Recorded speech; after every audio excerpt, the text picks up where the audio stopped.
Good morning, Morai Rabotai, Beruchim Abayim. We are continuing on Masechet Succah, and we are on Daf Tetvav, Amud Aleph, and top of the Amud is starting a new Mishnah. Today's Amud is being learned as a Zchut Refuah Shelema for Esther Bracha Bat Chaya, that should have full recovery, for Rachel Simcha Bat Nahid, should have Refuah Shelema, and Nisim Ben Miriam as well for his full recovery. Refuah Shelema Be'ezrat Hashem. Amen. This week's learning of the community has been dedicated graciously by the Shea family, Kohen family, Dayan family. Should be an ultimate zchut for all of their mishpachot. Amen. Amen. So we're starting now a sugya that we have spoken about. What do you do with a ceiling of a house? We are coming off a Mishnah that spoke about Gezerat Tikra, that you cannot make the schach of your sukkah with boards that are 4 tfachim wide, because it's going to get mixed up with the ceiling of your house, and you're going to say, well, what's the difference? I may just as well sit in my house nice and warm, because the ceiling is made of the same material. And we went through the discussion between Rabbi Meir, Rabbi Yehuda, Rav, and Shmuel. What exactly is the shita of each one of the Tanaim? It doesn't have to be 4 tfachim wide to be pasul, or maybe even 3 is pasul. Or, in one understanding, we even mentioned that according to Rav, Rabbi Yehuda holds that there is no gezerat tikra whatsoever. You could put whatever you want on top of your sukkah as long as it grows out of the ground and it is detached from the ground and is not made to a vessel, so hence is not mekabel tuma. That's how we developed the sugya so far. Now the Gemara is going to actually speak about the ceiling of your house. I have a house in process, or I'm renovating the ceiling of the house. I took the roof off, and the boards of the roof are still there. Can I just sit underneath that for Chag HaSukkot, and then after Sukkah I'll finish up the ceiling, or can I not? Says the Gemara, says the Mishnah, Tikra she'en aleha maziba. If you have a rooftop that does not have the ceiling, which in the time of the Gemara was made out of clay, and on top of it they would put tar to seal and waterproof the roof. If you don't have any of that, you just have the skeleton with the wood beams that are there, says the Gemara, Rabbi Yehuda and Rabbi Meir disagreed as to what this status is going to be. Now, we are very well aware of Rabbi Meir and Rabbi Yehuda because that was the previous Mishnah, right? Remember, the previous Mishnah that we had, we said, Mesachechim ben Esarim divrei Rabbi Yehuda. Rabbi Yehuda said you could have boards of wood as the schach of your sukkah, and Rabbi Meir said you can't, right? So we are well aware of that debate, and this is going to be complementing that previous Mishnah. So we have the same two Tanaim, Rabbi Yehuda and Rabbi Meir, disagreeing over here what the halacha will be. So says Rabbi Yehuda, Bet Shammai omrim mepakpek v'notel achat mibentayim, ubet Hillel omrim mefakvek o notel achat mibentayim. Says Rabbi Yehuda, this is going to be a debate between Bet Hillel and Bet Shammai. Bet Shammai hold that you have to pick up each one of the boards that are in your roof. You have to unnail them, take nails out, pick them up, put it back on, because this addresses a problem of ta'aseh v'lo min ha'asui. That the Torah says, Chag HaSukkot ta'aseh lecha shiv'at yamim. You should make the sukkah. And the Gemara Darshan before, we have had this number of times, ta'aseh v'lo min ha'asui. This is one of the only times that the Torah is saying, I want you to do the mitzvah. And not in a scenario that you find the mitzvah already done without anyone doing it for the mitzvah. So if you have a ceiling that is not made for sukkah, and now you want to use it, that would be, of course, pasul. So says, therefore, Bet Shammai, well, I have to take the nails out and pick each one of them and put them back down, l'shem schach, l'shem sukkah. But that's not sufficient, says the Bet Shammai. You also have to take every other beam out completely and fill in with kosher schach, put some leaves there. And that's the second thing you have to do. So you leave this beam out, you take the next one, you leave the next one, you take the next one, and you fill the empty areas of those beams that you take out with schach kasher, you put leaves there. But you also have to do it too. Lift it. Well, those that you take out, right? But those who remain definitely have to be moved. So you have to do two things, says the Bet Shammai. Now we're going to come very soon back to this and say, wait a second, why do you need two things? Right, so the first one, we understand the first one. The first one is a necessity if you are dealing with ta'aseh v'lo min ha'asui. The second one would be a necessity for gezerat tikra. If you hold that the beams are not kasher for schach, then you can't leave all of them there. If you hold that you could use beams for schach, there is no gezerat tikra, then just leave all the beams in. And that would be your schach. So when you tell me that you have to take every other one out, you're indicating to me that it's not really kasher to use beams for my schach. So you're telling me two things, Bet Shammai. You're telling me, A, ta'aseh v'lo min ha'asui, that's why I have to move every one of them. And you're also telling me, gezerat tikra, so therefore, I have to take every other one out and fill in with schach kasher. That's Bet Shammai. Says Rabbi Yehuda, again, this is in the world of Rabbi Yehuda. Says Rabbi Yehuda, Bet Hillel hold, you could do either or. Right? Now remember, Rabbi Yehuda is the one that holds there is no, according to Rav, and this Mishnah is going according to Rav for now. At the bottom of the Amud, we are going to ask what happens to Shmuel. Remember what Rav held. Rav said that according to Rabbi Yehuda, there is no gezerat tikra whatsoever. Doesn't exist. You could go to Home Depot, buy a 4x8 and drop it on top of your schach and you're good to go. Right? There is no such a thing as gezerat tikra according to Rav in Rabbi Yehuda. So says the Gemara, Rabbi Yehuda Omer in Bet Hillel, ובית הלל אומרים, מפקפק או נוטל אחת מבינתיים. You could do either or you don't need to do both. You either pick every one of them up and you put it back down, and that would be your schach. Your schach would be comprised from all these boards that you just picked up and put back down. And these are 4 tfachim wide, mind you. Remember, these are wide boards of 4 tfachim each. So how is that kasher? Well, because Rabbi Yehuda holds there is no gezerat tikra in Bet Hillel, right? So the only problem I have to contend with is, well, when I made this, I did not have kavanah for schach, so I have to pick everyone up, and now ta'aseh v'lo min ha'asui, I'm putting it down l'shem schach in order to serve as the schach of my sukkah, and it's kasher. It's for. It doesn't make a difference because we don't have gezerat tikra in Rabbi Yehuda according to Bet Hillel. Right? Good. Says the Gemara, says the Mishnah, that is the understanding of Rabbi Yehuda. Rabbi Meir, of course, disagrees. Rabbi Meir omer notel achat mi bentayim ve'eno mefakfek. You take every other beam out, and you don't have to move any of the other beams because it doesn't work. Now, we all know why this is because we learned the previous stuff. We know Rabbi Meir is the one that disagrees with Rabbi Yehuda. He holds according to everyone, according to Shmuel, Rabbi Yehuda doesn't make a difference. When you talk about Rabbi Meir and you have a beam that's 4 tfachim wide, however you slice it is going to be pasul. You cannot use a beam that's 4 tfachim, a board that's 4 tfachim wide for schach of your sukkah. It is schach pasul.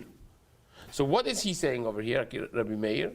What he's saying is, that's why you can't leave all of them down, And the problem over here is the problem of not ta'aseh v'lo min ha'asui, but the problem is your schach is pasul. It's like you have metal beams there. It's pasul. Can't have it. So it's not a matter of move it and it's going to be kasher. No. It's not a it's a problem of gezerat tikra. So how is it mutar when you take every other one out?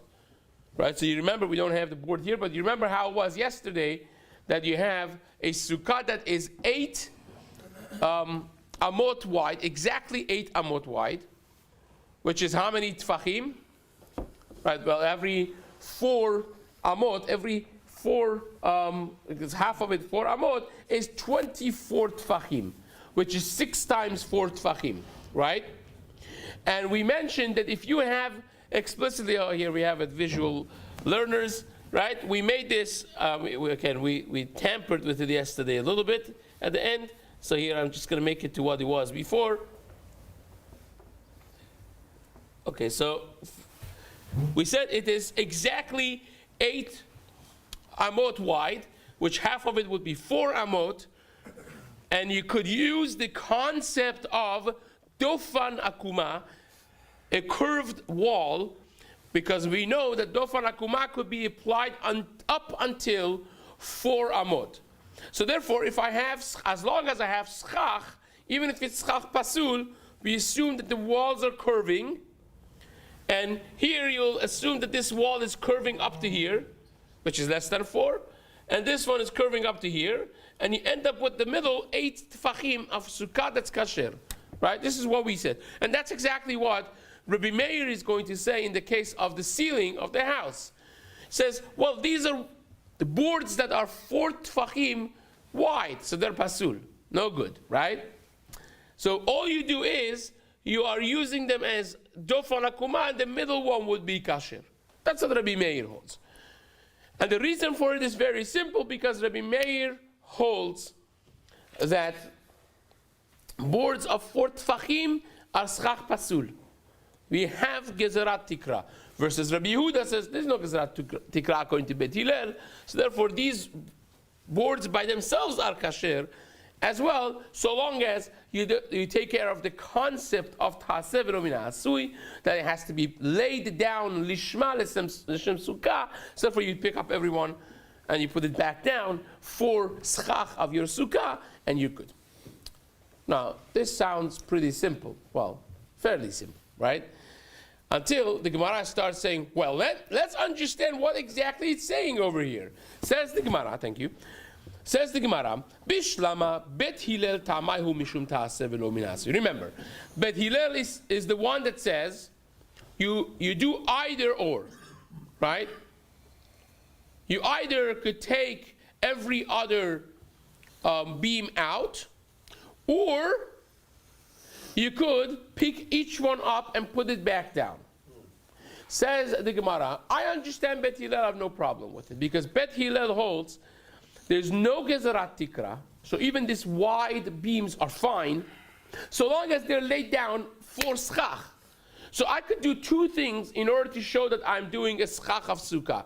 I could either pick everyone up and put it back down and keep everything, just move them, or I could go up there and take every other one out and lay schach kasher there. So I changed the entire look of this roof. So I did a maaseh gadol, maaseh chashuv. I did something important to show that I am building a brand new schach for my sukkah, both of which are good.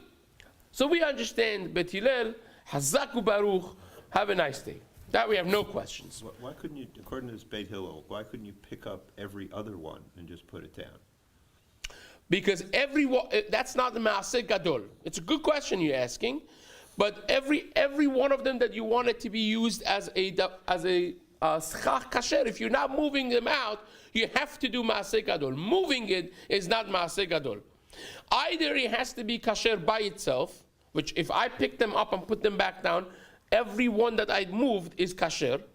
If I'm dealing with partially not lishma, then I have to do something massive. Something massive is I take it out and I put a different schach in, right? So that we understand, right? We can live with this.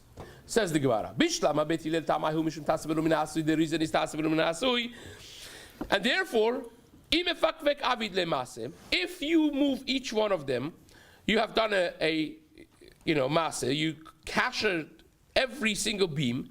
And if you take every other one out and you replace them with schach kasher, also you have done massive job. So therefore we understand why that kosherizes your schach. Ella Bet Shammai. But according to Bet Shammai, make your mind. Why exactly is the halacha what the Bet Shammai says is the halacha? My Tama, what's the reason of Bet Shammai? What do they hold? If their problem is Taseh v'lo min hasui, so then bechad asagi. So then either or should work. Either move each one of the beams, or take every other one out and replace it with schach kasher, like Bet Hillel, if that's their problem of Taseh v'lo min hasui. Imishum gezerat tikra, if their problem is gezerat tikra, because a wood that is 4 tfachim wide is invalidated. It's not kasher at all. It's never going to be kasher. So then says the Gemara, then you should only take every other one out and replace it with schach kasher, and you will end up with this. The whole business with dofan akuma in the middle will be kasher. That should be the halacha. This whole business that you say you have to do both. You have to move each one and you have to take every other one out. That makes absolutely zero sense. Says the Gemara, no. Le'olam mishum gezerat tikra. The reason for Bet Shammai is they hold gezerat tikra, which means the beams that you have that are, the boards that you have that are 4 tfachim wide, they are invalid. They're not good. They're pasul. So, you'll tell me if they're pasul, just take every other one out and fill in with schach kasher. Why do you have to do both? Vehachi ka'amri. What they are saying is like this. They're not saying you have to do both. They're saying, af al pi shemefakfek, even though that you moved everything, doesn't help until you take every other one out and you replace them with schach kasher. That's what they're saying. In other words, essentially, what Bet Shammai is saying is, don't bother with moving the beams, because the problem is gezerat tikra. The problem is the beams themselves. They're pasul, they're wide, too wide. Gezerat tikra, bad. So therefore, don't bother moving them, because even if you move them, you still have to take every other one out, which is equivalent of not moving them. Just take every other one out and replace schach kasher. So says the Gemara, wait a second. If you say that,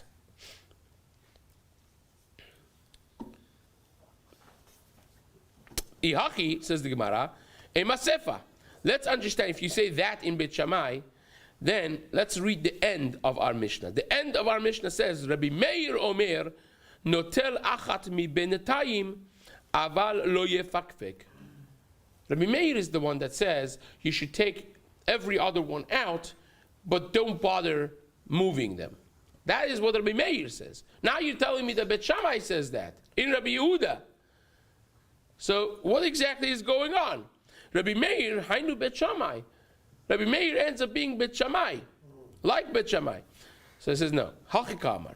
This is what Rabbi Meir is coming to say. That's exactly what he's trying to point out. Lo nechleku Bet Shammai u Bet Hillel b'davar ze. Rabbi Meir says that is not a machloket between Bet Hillel and Bet Shammai. Everybody, including Bet Hillel, agrees that there is gezerat tikra, and therefore you can't just move every board and put them back down, and that will be your schach. Even Bet Hillel agrees that it's going to be gezerat tikra, and therefore you have to move every other beam or board out and replace it with schach kasher. That's what he's saying. Now the Gemara, of course, is going to examine this properly. Says the Gemara, "My kamash malan de Rabbi Meir." Why would Rabbi Meir say this? Because remember, we had in just a daf ago, right? This is what we are in Tetvav Amud Aleph. In Yudalet Amud Aleph, we had a Mishnah that spoke about Machloket Rabbi Meir and Rabbi Yehuda. And Rabbi Meir was the one that said, you can't do with Nesarim, you cannot do with boards that are wide, and Rabbi Yehuda was the one that said you could. So are you suggesting that this Mishnah is just a replica of the previous Mishnah? Why would you have it twice? Because based on what you're saying, says the Gemara, all our Mishnah is telling me is, Rabbi Yehuda says, you could have, according to Beit Hillel, you could have, which we pass like Beit Hillel, right? So for all practical purposes, Rabbi Yehuda is telling me, you could have this wide, nice boards, and you just pick them up and put them back down, as long as you put it for Sukkah, kasher. Which essentially means, Masechet Succah, if you want to borrow the language of the Mishnah in Daf Yudalit, right? And all Rabbi Meir is saying is, no. And Masechet Succah. So that's exactly a carbon copy of the Mishnah before. It's superfluous and redundant. You can't use that. That can't be the pshat that the Mishnah is just repeating what it said before. Says the Gemara, my kamashmalan de Rabbi Meir, itle Rabbi Meir, itle gezrat tikra Rabbi Yehuda, letle gezrat tikra. Is that what the Mishnah is teaching me? All it's teaching me is what the Mishnah said before.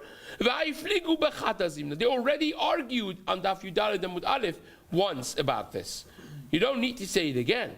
Ditnan, as we learned in the Mishnah in Daf Yudalet Amud Aleph, Mesachechin ben Esarim divrei Rabbi Yehuda. Rabbi Yehuda said you could use wide boards for the schach of your sukkah. Rabbi Meir also, Rabbi Meir says you can't. So that's already mentioned.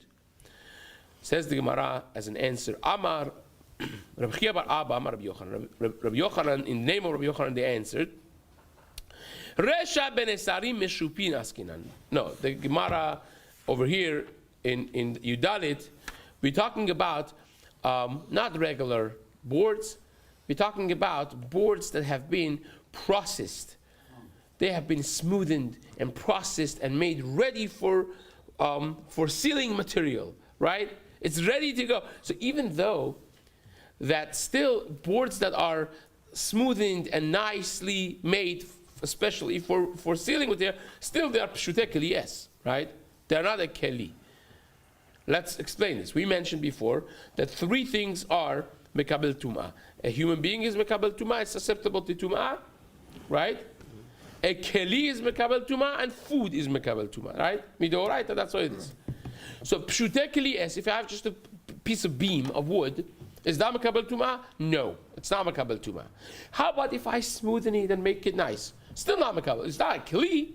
It's not a vessel. But says the Gemara, Rabbi Yochanan suggested that because you processed this and smoothened it and made it nice and specifically made it for sizes of the beams of your ceiling, we make a gezerah, the Rabbanan. It's not a kli mideoraita, so it's not biblically susceptible to tum'ah, but we, the Rabbanan, make a gezerah because this too much looks like a kli. Right? So says the Gemara, wait a second, that sounds very good, but I have a bomb kasha on it. You know what the bomb kasha is? Listen to this, and we have done this. We could all ask this question ourselves. You remember 2 pages ago we learned about making a schach out of arrows? You remember that? Right? Arrows are made out of simple pieces of wood, but there are 2 ways to make an arrow. Right? Every arrow has a wooden part, which is the majority of the mass, and then there's the tip, which is made out of metal. So how do you attach the metal to the wood? Sometimes you have a hole in the metal that fits into the wood, and sometimes you have a hole in the wood that the metal fits in. If you have a hole in the wood, it's a kli, because it has bet kibul. Then it's pasul. If the hole is in the metal, then the wood is good. And we mentioned there that it's machloket amoraim, and according to many, you don't make a gezerah to prohibit the one that doesn't have a hole. We don't say, well, let's make this arrow asur because if you allow this, people are going to use that. We don't say that. As long as it itself is not a kli, even if you smoothened it and you did, oh, it's kasher. And no one there woke up to say, let's make a gezerah. We didn't say that. So why would you all of a sudden wake up here and say, if you smoothened it, it's going to be asur? right? So says the Gemara. Them are talking about Gezerat Tikra. The subject in both Mishnayot is, can I use a wide board for my schach? Gezerat Tikra, yes or no? And they are seemingly arguing twice about it. So why do you need twice? Says the Gemara, because Sefer Rabbi Yehudahi, the Kamar Lel Rabbi Meir, Amai ka asrat benesarim mishum Gezerat Tikra. Rabbi Yehuda is speaking to Rabbi Meir. He says, why do you make a gezerah by the beams, the boards rather? Why do you make the gezerah tikra? Hai svara le Bet Shammai hu deit lehu.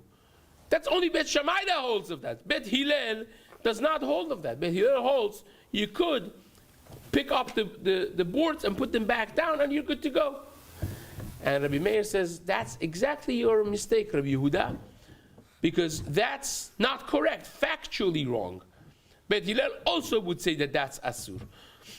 Ve'amar le Rabbi Meir says back to Rabbi Yehuda, lo nechleku bet Shammai u bet Hillel badavar hazeh lahadam. Lo hayu devarim me'olam. You're making a massive mistake factually. But Hillel never would allow the boards that are 4 tefachim wide for schach. So says the Gemara, fine. All of this that we said only works according to Rav. Hani chale Rav. Remember, Rav is the one that says Rabbi Yehuda does not hold of Gezerat Tikra. You remember that? Rav is the one that says Rabbi Yehuda does not hold of Gezerat Tikra. Any board is good.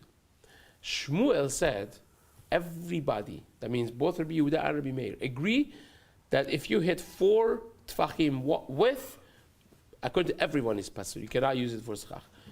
How do you understand that? The whole Mishnah is talking about boards that are 4 tefachim wide, because we're talking about the actual schach, actual ceiling of the house. And we know what they used. The material they used in the time of Chazal for ceiling of a house was wide, 4 tefachim. That's the whole Gezerat Tikra. So we are talking about boards that are 4 tefachim wide. How in the world do you even have our Mishnah according to Shmuel? Isn't this like a bomb kasha on Shmuel? Shmuel said everybody agrees the 4 tefachim wide is pasul. So how in the world are you talking about a scenario in which I go on top of my roof and make my roof without moving anything kasher? According to Beit Hillel. How does that work? Says the Gemara, Hanicha l'Rav, ta'amar machloket d'sheyesh bahen arba'a. Rabbi Meir it legezerat tikra, Rabbi Yehuda let legezerat tikra. It's just going through the motion. Ela l'Shmuel, according to Shmuel, the Amar, he holds b'she'en ba'arba'a machloket, that only machloket is when there's no width of 4 tefachim. But if you have 4 tefachim width, that already is pasul according to everyone. Divrei hakol psula. So sefa b'mai pligi. So what exactly is the machloket over here? How do you have this? Listen well, Rabotai. Says the Gemara, Bitul tikra kamiflegi. They're talking about bitul tikra. Now, me and you guys, we would think that if you are trying to make the actual ceiling of your home kasher, it should be worse. Because this is literally my house. Right? This should be the spitz, the gezerah. Not like that. The Gemara says exactly the opposite. Because if I have new boards that are 4 tefachim wide, I'm very concerned to allow you to make that as a schach of your sukkah. Because if I allow you to do that, you're going to say to yourself, what's the difference? This is the same material I put 2 months ago in my ceiling. Should be kasher, right? So that's why I'm not going to. But if you recognize that's the halacha, and you go on top of your house and you're pulling nails out and you're pulling beams out and you're replacing them, putting them up and putting them back down, you're showing to us that you know the halacha. If you know the halacha, we're not concerned about you. So maybe the whole Gezerat Tikra would not apply if you're actually making your Tikra kasher, because you're showing everyone that you know the halacha. So says the Gemara, Mor Savar Batla Behachi. One holds that the whole gezerah is batel, is null and void, when you get up on your ceiling and you announce to the whole world with your actions that you know what the halacha is, by ripping off the tar, ripping off the clay, and picking up the beams, putting back the beams down. You're showing the whole world that you know what the halacha is. We're not concerned about you. And the other one, that's Bet Hillel, and the other one holds, well, Rabbi Yehuda, and the other one holds, more savar behachi lo batla. With moving a little bit things, it's the gezerah still stays the same. When Chazal make a gezerah, it has to pierce through the mountains, and it has to stay consistent the same way. If the gezerah of Chazal is not airtight, is not consistent, it's not going to hold, it's not going to stay. So even if you find a scenario in which we know the guy knows the halacha, it could be Chacham Obadiah and we wouldn't care. It could be Rabbi Eliashiv and we don't care. It could be Rabbi Yochanan himself and we're not going to care. Because the gezerah of Chazal is, that's how it works. When they make a gezerah, it has to be consistent for it to hold. And therefore, even if you show to us that you know the halacha, we wouldn't get. That's the machloket at the end, at the sefer of our Mishnah. And with that, we concluded the Mishnah. Next Mishnah is going to be actually a fantastic continuation of this, of using elements that are mekabel tumah. It's very relevant to our daily life, using elements that are mekabel tumah to hold up my schach. In other words, I have one of these canvas sukkahs with a metal beam. Can I put my schach on a metal beam? Meaning it's held with something that's mekabel tumah. What's holding up my schach is a davar mekabel tumah. Is that kasher or is that not kasher? Do I have to put wooden beams on each one of the metal beams or not? That will be the subject of the next Mishnah. Bezrat Hashem to continue tomorrow morning. Zaku Baruch.